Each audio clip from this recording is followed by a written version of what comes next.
Bonjour à tous et bienvenue pour cette vidéo de découverte de cette boîte. Donc c'est une boîte sortie par Army Painter qui est composée de 5 figurines pour le jeu de rôle. Les caractères typiques genre magicien, barbare... Non, il n'y a pas de barbare. Magicien, guerrier, héros, nain, bref. Donc moi ce que je me suis dit c'est que j'allais ouvrir ça avec vous et si vous êtes chaud patate mettez-moi en commentaire votre figurine préférée de cette boîte et j'essaierai de vous faire un petit tuto sachant qu'il y a déjà des tutos disponibles et en fait il y a un painting guide avec des petits QR codes à flasher, je les vois au dos là mais voilà je trouve ça intéressant donc on va ouvrir ça ensemble, regardez la qualité, je me dis que c'est un super c'est un putain de super une super entrée surtout pour les gens qui jouent déjà au jeu de rôle en fait, puisqu'elle leur permet d'avoir des petits personnages et de quoi les peindre et tout ça et tout ça. Bref, on va regarder un petit peu à quoi ça ressemble. Comme d'habitude, on n'hésite pas, on balance un gros pouce bleu des familles, on met en commentaire son personnage préféré et évidemment, on n'hésite pas à me suivre, que ce soit sur Twitch pour les lives, sur YouTube pour le plaisir des nouvelles vidéos du dimanche. Et évidemment, on peut venir me soutenir sur Patreon pour me permettre de mieux vivre de ma passion et de financer en fait toutes ces petites vidéos que je vous propose. Quoi qu'il en soit, je vous dis à tout à l'heure pour la petite conclusion qui va bien et on va s'ouvrir cette petite boîte pour voir le contenu. On va s'ouvrir cette petite boîte ensemble donc comme prévu.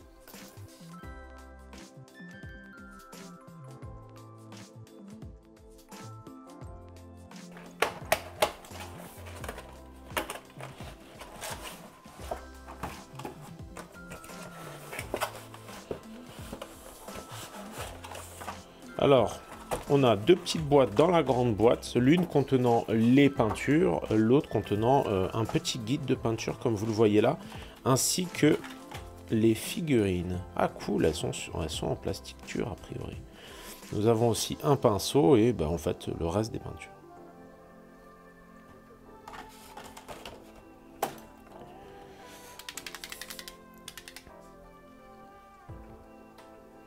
On va tester aussi les peintures, parce que la gamme elle n'est pas forcément étendue, mais il y a l'air d'y en avoir pas mal.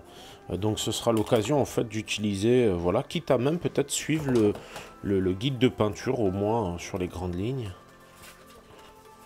Bon, c'est en anglais, mais c'est de l'anglais assez léger. Et vous avez en fait des QR codes pour l'entièreté des vidéos. Donc je vous propose la chose suivante, je vais monter les figurines, on va les faire tourner pour voir un petit peu la qualité. Alors je vais profiter de cette nouvelle boîte justement pour vous faire une petite explication de comment finalement préparer une figurine en plastique de ce type là, c'est le même type que le Plastic Games Workshop. Pour cela vous allez avoir besoin d'une pince, alors moi j'utilise un X-Acto pour la préparation et de colle plastique de chez Tamiya que j'aime particulièrement puisqu'elle est liquide et qui a un pinceau pour l'appliquer, ce qui est très très pratique. Donc la première étape, ça va tout simplement être de dégrapper mes éléments. Alors plus la pince va être fine et plate et plus on va pouvoir être proche finalement des éléments qu'on veut dégrapper sans abîmer la pièce. Vous voyez? Donc là on va essayer de venir vraiment sur tous les bords pour enlever délicatement chacune de ces petites accroches. D'ailleurs, vous voyez, j'aurais dû commencer d'abord par l'épée pour être sûr de ne pas la casser. On pourra remarquer d'ailleurs que cette figurine me fait sensiblement penser à un elfe spécial qu'avait sorti Games pour Mordheim qui s'appelait de mémoire Ainur. Dites-moi en commentaire si ça vous parle ou pas. Donc ici, tous les éléments sont très simples. Je vous conseille, quand il s'agit de figurines Games Workshop, de bien dégrapper chaque figurine indépendamment, chaque élément, de les coller et ensuite de passer au suivant, sous peine évidemment de vous perdre dans le montage.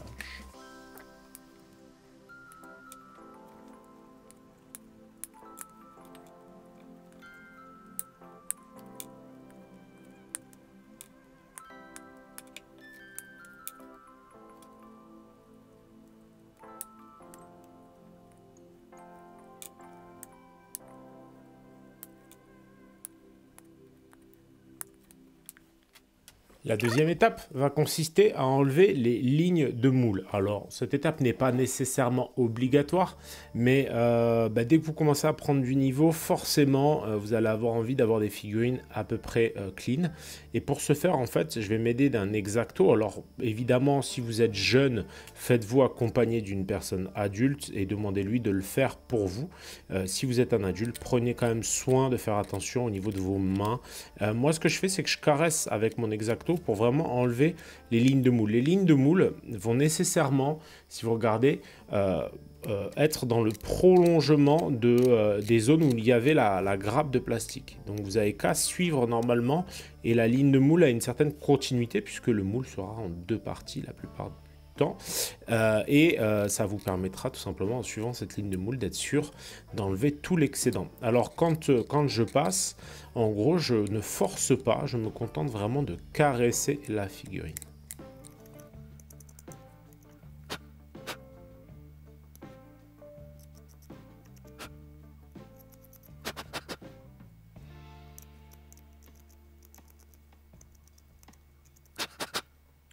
Une méthode qui fonctionne aussi va consister à coller après avoir enlevé les gros tenants et ensuite seulement préparer les zones les plus visibles en fait quand la figurine est dans ce sens-là, donc plutôt les zones hautes. Ça marche aussi, ça permet de gagner un petit peu de temps pour avoir un tabletop suffisamment clean.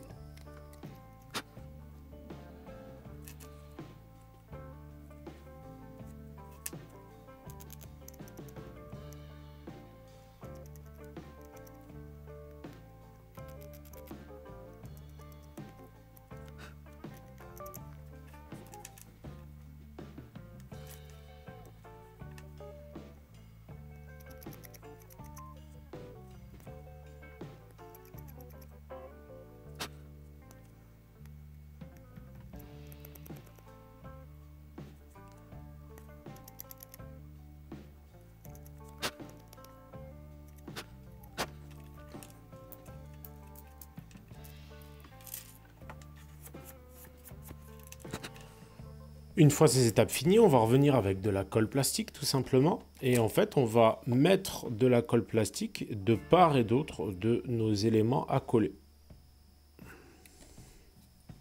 Il existe plusieurs formes de colle plastique, dont l'une qui a une petite pipette et en métal assez fine, connue de beaucoup de maquettistes.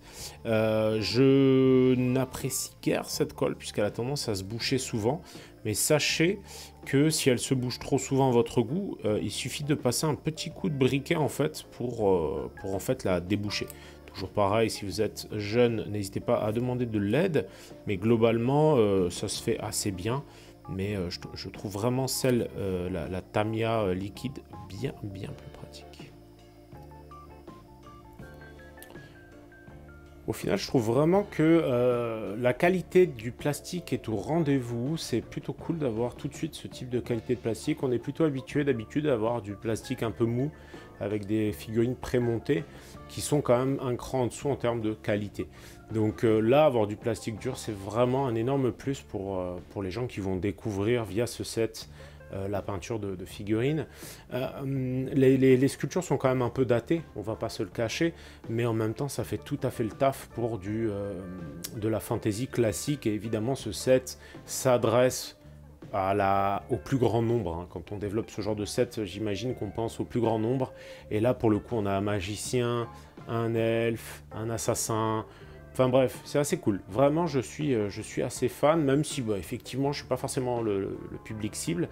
Je trouve que la qualité est au rendez-vous.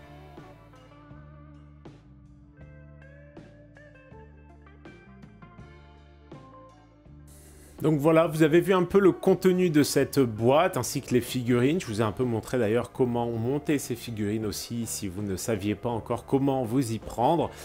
Alors, c'est un produit qui va être super intéressant pour les gens qui débutent, qui découvrent ou qui veulent jouer à du jeu de rôle et qui n'ont pas forcément les figurines pour représenter leur personnage.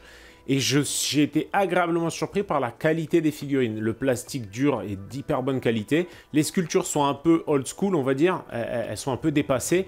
Mais globalement, je trouve ça super positif. Pour une cinquantaine d'euros, vous avez quand même beaucoup de pots de peinture. Il va falloir que je les utilise et que je les essaie pour voir si c'est exactement comme la formule Army Painter ou si c'est un peu différent. Mais voilà, pour moi, c'est... en fait, en tant que joueur de jeu de rôle, je me dis que de jeu de rôle dans un univers médiéval fantastique un peu classique, c'est automatiquement un achat. Et puis même si on veut des personnages comme ça, franchement, pour 50 euros, il y a 5 personnages, plus tous les pots de peinture, je crois qu'il y en a une vingtaine, et le pinceau, donc c'est quand même super pratique. Alors évidemment, comme j'ai montré, il faudra une petite pince coupante et un X-Acto pour le montage, ainsi que de la colle, mais bon, ça après tout, je pense que même en clipsant, ça doit pouvoir se maintenir. Bref, j'ai pas essayé, parce que par habitude, j'y suis allé direct. En tout cas, j'espère que ça vous a plu de découvrir cette boîte avec moi. Mettez-moi en commentaire si vous voulez à fond que je peigne un ou plusieurs de ces personnages, et dites-moi par lequel vous aimeriez que je commence.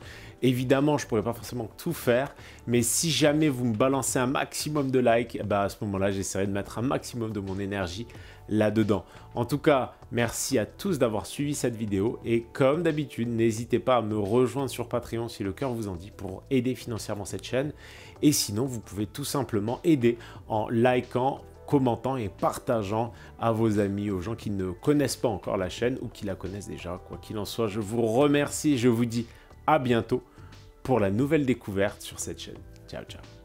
Et je finis cette vidéo en remerciant chaleureusement chacun de mes soutiens Patreon qui me supportent et qui finalement sponsorisent un petit peu les créations que je fais pour vous. Alors merci encore à tous de la part de Julie, Gimli et moi-même. À bientôt les amis.